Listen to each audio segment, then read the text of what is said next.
Allahumma salli ala sayyidina Muhammad wa ala sayyidina Muhammad.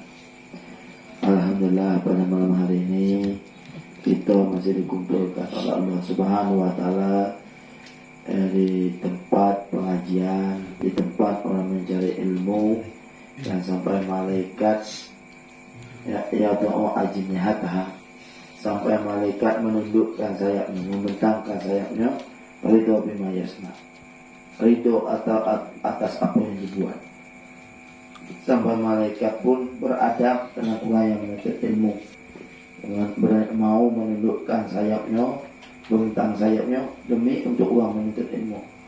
Alhamdulillah, kita pada malam ini diberikan oleh Allah Subhanahu wa taala untuk hadir ke tempat ilmu. InsyaAllah mudah-mudahan tidak keluar dari pengajian kau kecuali dosa-dosa kita diampun oleh Allah Subhanahu wa taala. Karena dalam hadis kursi bahwasanya setiap ada majelis ilmu, malaikat ada yang diutus untuk hadir, untuk mengerung tempat-tempat majelis ilmu.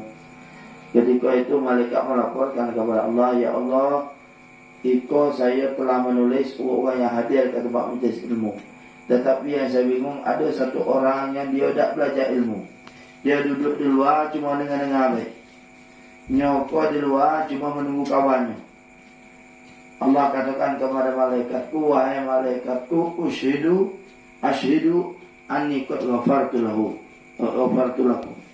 Kama qala Rasulullah, wahai para malaikat, nama di kursi, ketahuilah engkau saksinya bahwa saya telah mengampunkan dosa-dosanya. Orang yang hadir menunggu uang ngaji atau duduk di luar, Allah katakan kepada malaikat, engkau saksinya bahwasanya saya telah mengampunkan dosanya. Jika orang yang duduk di luar, bagaimana dengan orang yang duduk di dalam pengajian? Dan mudah-mudahan kita semuanya tidak berdiri di tempat ini kecuali Allah Subhanahu wa taala mengampunkan dosa-dosa kita. Amin ya rabbal alamin. Karena kita hidup dunia, kau nak ke mana lagi nak lagi? Nak satu mana pun, nak hidup selama mana-mananya. Karena orang dulu pernah juga hidup dengan kita, taruh anu dimakan kita kini lah dimakan orang dulu. Beri nak makan gini lah dulu, bukan dulu anu dalam tanah anu makannya. Nak makanan, minumannya kita minum gini kok lah dulu kok anu dulu. Tetapi dido yang lama, dido nak kekal. Tidak tahu maka kita lah dengar tadi, kau sudah tidak ibu lah hati kalau lah mati dia punya iman. Hati dia mati dia mempunyai aman. Maka dari kini kalah kita nak jaga aman. Kenapa dunia kau khud nasibaka minad dunia. Ambillah kata Nabi, ambillah sebagian untukmu dunia. Ambil sebagian. Dia ambil galau. Mikir siang malam. Nak jaga tidur, fikir dunia. Bangkit tidur, fikir dunia. Bila kita meluangkan waktu kita untuk Allah Subhanahu wa taala. Alhamdulillah kita dalam minggu kau kita luangkan. Dalam seminggu kau dapat setiap minggu malam Selasa kita luangkan. Kita untuk berbuat baik, pergi ngaji. Dan mudah-mudahan itulah yang akan menyelamatkan kita esok setelah wafat, setelah menghadap Allah Subhanahu wa taala. Karena ketika mati lagi, mata kau tertutup, tak bisa gimana. Mata tertutup dan ditarik sampai ke urat-urat nadi. Setiap urat tu segala daripada awak kau tarik. Tarik, kau ini tarik rambut ni nak cuma rambut nak. Kalau sekali tarik dari ujung ke meniung sampai ke atas. Sampai ke ujung kaki, sampai ujung kepala, sekali tarik meniung. Narik itu pun tarik dari ujung sebagai berhenti ke sendi situ. Maka kadang orang tu ketika sekarang sadar mentai. Apa gini? Kagetlah dia sadar. Tu sedang beratnya lah. Lebih sakit daripada digergaji badannya. Sebagian ulama juga mengatakan lebih sakit daripadanya dimandikan dia apa nak? Dia masuk dengan air yang panas yang mendidih. Lebih sakit pula daripada itu. Tapi kalau awak ini kau kisihan lagi telok nahan. Misal sakit kaki yang tu, lagi bisa macam matau. Lagi bisa mengenal. Mulut lagi bisa apa? Esok sakitnya badan kita ditelok di nahan. Tak kalau badan kita ditelok di nahan. Lemah kalau badan. Pasrah. Kenapa? Sakitnya minta pun sekali tarik, sekali dinyun. urat tu kalau berguyang. Sangat sakitnya. Maka urat paling ringan dia rasa digebus dengan ayah hangat. Ada bagian juga dalam sebagian riwayat mengatakan bagian kambing di kulit. Macam mana kambing hidup di kulit? Lebih sakit pada tu. Kalau kambing kulit lagi nak, lagi bisa ngemik. Ya, kalau esok dia bisa gini lah, tak tutup mulut, tak tutup mata, dia dapat kita pandang. Kelam kalau ni, dia bagian tu nampak. Seorang video nampak. Maka kita nak ke mana beginian dunia. Ya tak? Banyak kita kau gini. Lantaran dunia, Nabi mengatakan hubud dunia ra'sun kullu khati'ah. Cinta dunia kau pangkal dari segala dosa. Kalau orang hidup, orang dia punya tangan, ya tak? Lagi bisa hidup. Orang dia punya kaki, lagi bisa hidup. Dia punya telinga, lagi bisa hidup. Dia punya mata, lagi ada hidup. Tapi kalau dia punya kepala, dia jangan hidup. Sedangkan pangkal kepala, kata Nabi, kepalanya ra'sun. Hubud dunia ra'sun kullu khati'ah. Ya, cinta dunia ke kepala dari segala dosa. Ya tak? Ada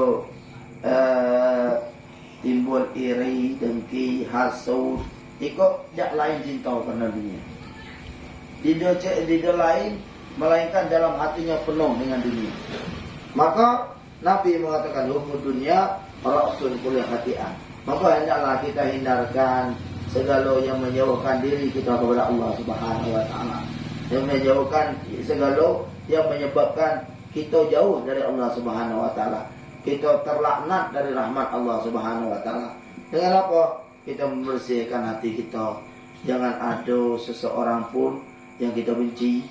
Biar orang benci dengan awaknya benci dengan orang. Nah, kalau orang nak benci, ya terserah. Kalau yang mau kebencian, mati payahnya apa.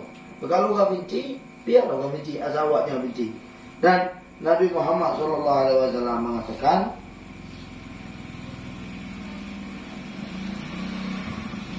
kata Nabi, ar-rajulu yazni thumma yatub wa yatubullah alaih. Seorang laki-laki penzina, setelah itu dia bertaubat kepada Allah, Allah ampunkan segala dosanya. Wa in sahibul ghibah la yaghfir lahu hatta yaghfir sahibahu. Sedangkan orang yang ghibah, orang yang memburuk-burukkan orang lain, tambah kini la ilaha illallah. Kini kok kalau dulu orang memburuk orang lain lagi ada usaha. Aja ada usaha. Nak naik rumah sebelah lah. Ngapa nak naik? Tagihannya dengan tahu orang lah. Tagihan apa? Nak lagi ada usaha. Kau kini dah. Duduk santai. Bisa apa kata orang. Ya, sambil goreng bisa apa kata orang. Padahal ikut dosa yang paling gede. Tidak ada Allah akan ampunkan dosanya kecuali di orang-orang itu telah memaafkan dirinya. Maka hati-hatinya. Ya seorang baik yang kita kata, seorang yang kita kata 70 sama yang dapat bawa. Maka bukan dengan tahu pialah. Kenapa? 70 sama yang dapat dawa. Kalau seandainya tidak sama yang, tidak kosong, dosa awak diambil banyak.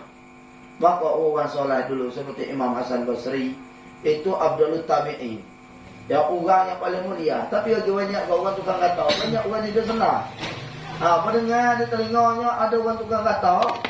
Hasan Basri apa yang dilakukan? Pergi ke pasar. Apa yang dilakukan? Sungguhnya diantarkan buah-buahan kepada orang tukang gibah, tukang kata. Kata, itu hadiah untuk kau. Kenapa? Kau telah memberikan pahala kepada saya tanpa susah. Maka kalau ada orang kata, alhamdulillah.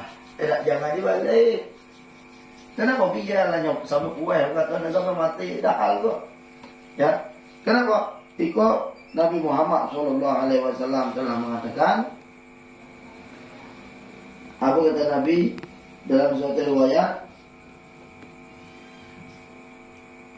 Zikra lana anal adabul kubur thalathatun. Thuluthun minal ghibah, thuluthun minal bawl, thuluthun minal namimah. Dan kitab Ihya Ulumuddin bahwasanya di dalam kubur yang paling banyak diazab ada 3 rombongan, 3 bagian, 3 kelompok. Kelompok yang pertama kali yang paling banyak diazab dalam kubur yaitu ghibah. Apa itu ghibah? Mengatok aib saudaranya, menyebar aib saudaranya. Iko paling banyak sepertiga, paling banyak azab di kubur. Kuartatinya kalau dulu gina, kalau orang kata orang, orang itulah anak kata Kalau ini awak ngato, terus akan ngato beliau, ya, rumah pengajian kau, misalkan, ngato, suka, terngaya orang, dibaca orang, dia orang, berapa orang, 100 orang, anu ngimak, 100 orang tu, apa namanya, anu kita tanggung misalnya. Sedangkan orang yang mengatakan sekali mengatakan kekurangan orang lain, menghibah, memburuk orang lain sekali baik, 70 sembahyang nyok dapat bawa. 70 sembahyangnya dapat bawa. Itu sembahyangnya diterima. Kalau sembahyangnya tidak diterima, dosa awak. Dia ambilnya dipikirnya alhamdulillah. Kalau ada orang dulu lah banyak dan sebelum awak anda hidup banyak dan sebelum awak anda hidup. Setiap ada orang ngatonya selalu mengucap alhamdulillah. Alhamdulillah ya Allah. Dan yang menangis ibu. Kenapa? Kurang kok, nyo pahala dikit, hanya lah megih pula pahala kau orang. Maka kita hendaklah kita dalam mengaji kita pertama kali kita membersihkan diri kita, jangan sampai kita ada kebencian kepada orang lain. Kalau orang lain nak benci dengan awak, tidak halal. Sedangkan apa? Sedangkan Nabi Muhammad orang yang maksum, orang yang dijaga oleh Allah, dijaga mulutnya dari dusta, dijagakan dari keburukan. Lagi banyaknya nan benci dengan Nabi. Apalah kata Abu Jahal. Apa namanya? Ngan kok kalau berjalan, kalau dia tutup mata, selinteh dengan Muhammad, kalau ngan dia tutup mata seperti itu, bahayanya kata Abu Jahal. Kenapa wahai Abu Jahal? Padahal Abu Jahal hafal Quran. Abu Jahal kau banyak hafal Quran Abu Jahal. Orang hafal Quran Abu Jahal. Kau tanya orang bodoh dah. Orang hafal Quran. Setiap pengajian Nabi Abu Jahal kok nunggu. Tapi apa? Nengah kena duduk nguping apa nak kata Nabi. Dia cari ilmu tapi untuk menghujat. Untuk mencari kebenaran. Maka pada suatu ketika Abu Jahal kok berpergian di Siwawang ikut kawan. Tolong kawan hadir ke tempat Muhammad tu. Apa nak cakap Muhammad tulis. Kau bagikan saya. Dia bagikan saya. Kau denda setelah kita tinggal ilmu. Dari Nabi Muhammad tapi hatinya beku. Ya. Apa kata Abu Jahal? Nganto kalau temu dengan cerita lalu dengan Muhammad ngatutupkan motongan dengan rida. Kenapa? Dengan apa? Dengan sah. Kenapa? Dengan selendang. Dia tutup dengan selendang. Kenapa ya Abu Jahal? Karena setiap mana Muhammad jatuh cinta kepada Muhammad. Kau takut kan? Ya apa jatuh cinta kepada Muhammad? Kenapa? Nyokong musuh dunia akhirat. Siapa lah nak mati Abu Jahal apa? Lah nak mati? Oh, kau kayaknya lah Abu Jahal. Abu Jahal kau pada suatu ketika dalam perperang ada namanya Ibnu Mas'ud. Turun ayat kata Ibnu Mas'ud, siapa yang berani baca ayat Quran kah? Kata Ibnu Mas'ud, ngan ya Rasulullah.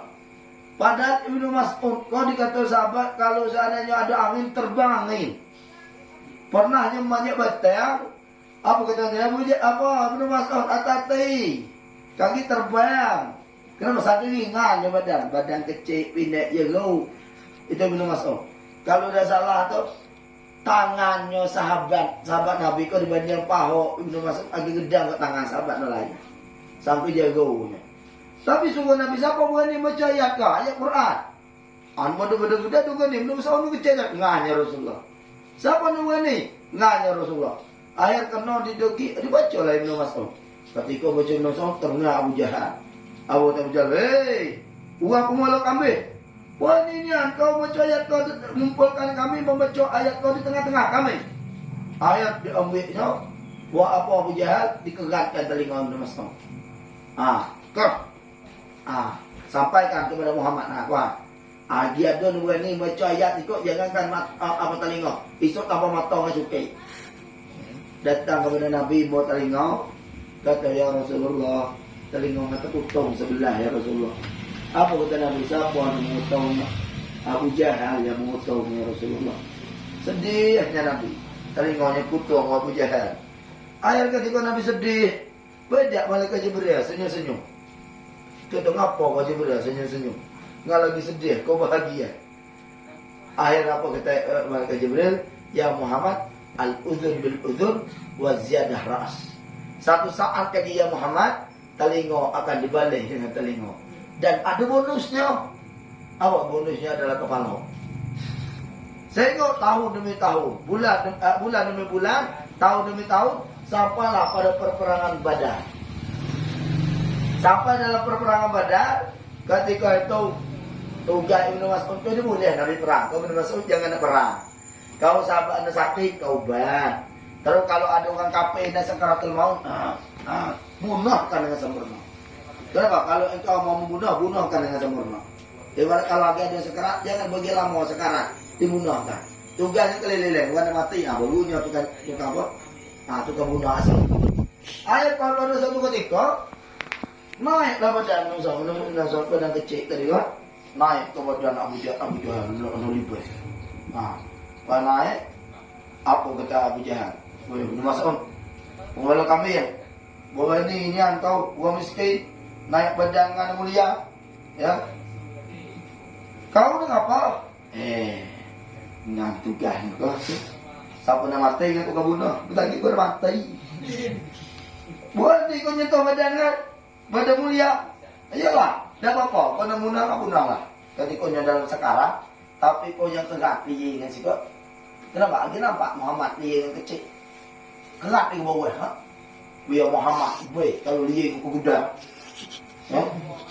Dan sampaikan dengan Muhammad, dengan kau musuhnya dunia dan akhirat. Akhirnya, nak ingat tadi, nak dengan munah, apa tak? Jangan pakai bedang kau, kumpul bedang kau tak? Kau pakai bedang lah. Memang sumbangnya lah Abu Jahal. Di mana tempat pastinya berlawan Abu Jahal. Akhirnya apa? Ketika itu dia ambil pedang Abu Jahal, kerat. Kerat dia kata tadi, Abu Jahal, dibungkusnya. Pergi kepada Nabi.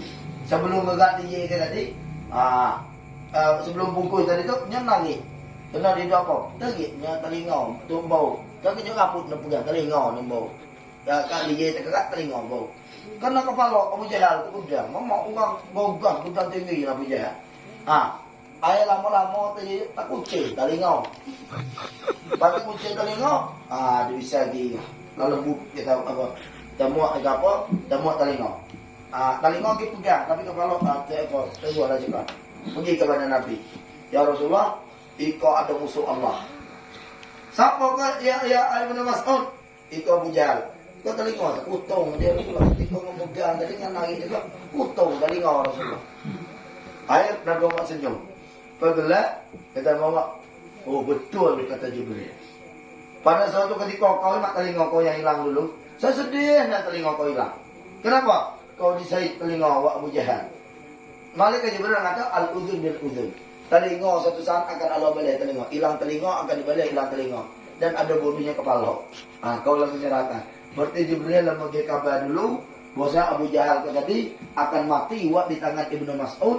Telinganya akan kutau, bonusnya kepala. Dan itu pula menyampaikan kata wahai Muhammad, wahai Ibnu Mas'ud kepada Muhammad, dengan musuhnya dunia dan akhirat. Hatinya dah tertutup dan abjad. Akhir apa kata Nabi Muhammad? Fir'aun umat Musa, ya. Fir'aun ummati asyadu min Fir'aun ummati Musa.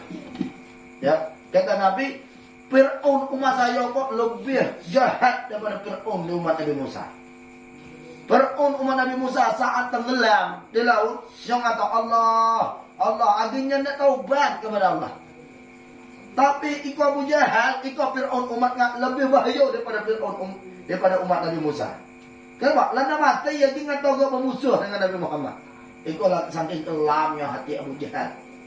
Alim, pintar Abu Jahal, hafal Quran, segala penyampaian yang ada dengan Nabi Muhammad, tahu Abu Jahal. Tetapi hati tertutup. Hidayah hidup. Maka kita berharap hidayah kepada Allah Subhanahu Wa Taala. Hendak hati kita selalu bersih. Tidak lidah yang kita benci makhluk Allah Subhanahu Wa Taala. Kena kata Nabi, asyaddu. Kata Nabi dalam suatu riwayat, asyaddu syarr kama qala Rasulullah, seburuk-buruknya keburukan.